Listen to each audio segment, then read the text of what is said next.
Hello, everyone. I am going to read the book If I Built a Car by Chris Van Dusen.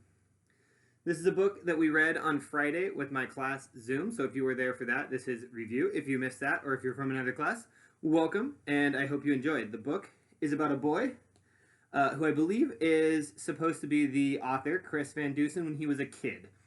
It's set, I think, in the 1950s or 60s, so if you have heard or read All the Way to Havana, another read aloud I posted, it kind of connects to that book, and a lot of the cars and styles you'll see look similar.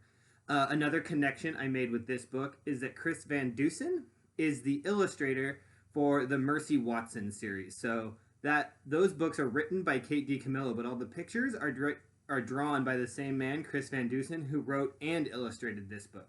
So if the drawings look familiar, that might be why. All right, if I built a car.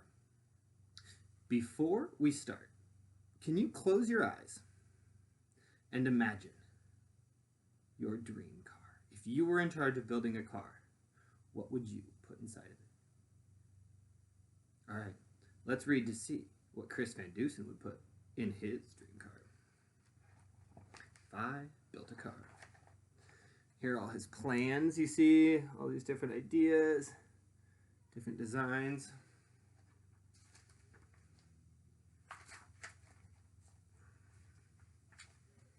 Jack from the back seat said to his dad, "This car is okay, this car is not bad.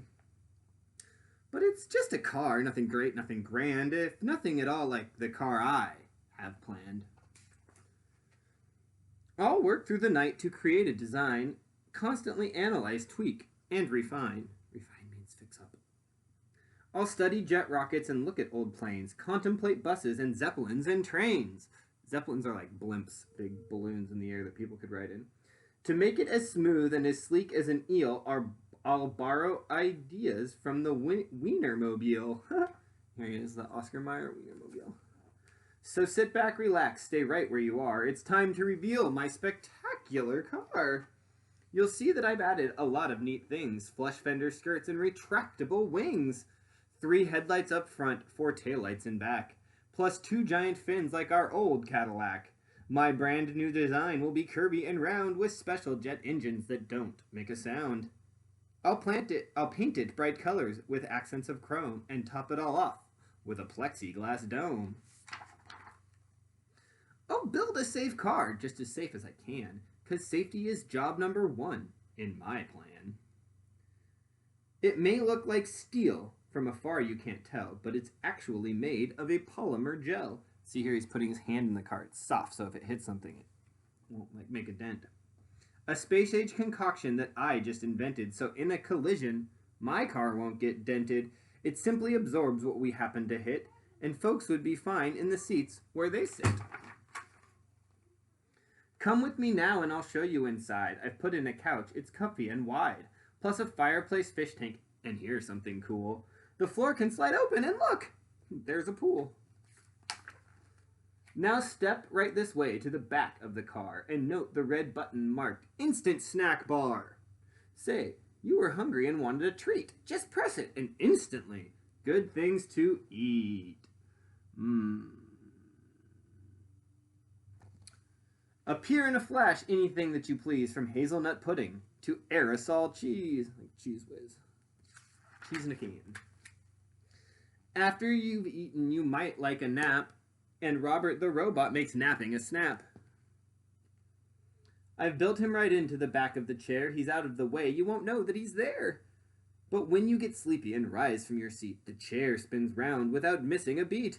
Robert the robot will take the controls, and he's guaranteed not to hit telephone poles. I see you're impressed with all that's inside, so start up the motor. Let's go for a ride. A car that smells good, now that's something new, but if I built a car, that's just what I'd do. Inside the engine, I'll add a machine to capture the odor of burnt gasoline and change it to something more pleasing to noses, like blueberry muffins or freshly picked roses. Now that we're cruising, let's head to the lake. There's no need to panic or slam on the brake. My car can do something that very few can. The fenders will float like a catamaran. Catamaran's a kind of boat. We're skimming the waves and we're having a ball. But wait, hold your horses, 'cause that isn't all. Boating is fine till we get the urge to dive underwater, then just hit submerge. Robert will drive as we bumble about. We can see catfish and we can see trout. We might even spy the shy stickleback gar from inside our fabulous waterproof car. Last but not least, the best feature of all comes down to a button that's shiny and small. Push it and then in the wink of an eye, the car will take off. We'll be up in the sky. We'll fly over land, we'll fly over seas, to Alaska, Nebraska, Bermuda, Belize. Or take a vacation when things start to freeze and fly us all down to the Florida Keys. My car will be cool, my car will be keen, my car will be one fantastic machine. The toast of the town, the cream of the crop, the belle of the ball and the tip of the top. My car will be famous from here to Peru. If I built a car, that's just what I'd do. How do you think Jack's dad feels about the car he's going to design? Alright, that is the end of our story. Thank you for listening. If you would like, this would be an excellent thing to use as a writing prompt. Maybe ask yourself, what would my car have in it? You could even draw some pictures of it. Alright, take care, stay safe, wash your hands.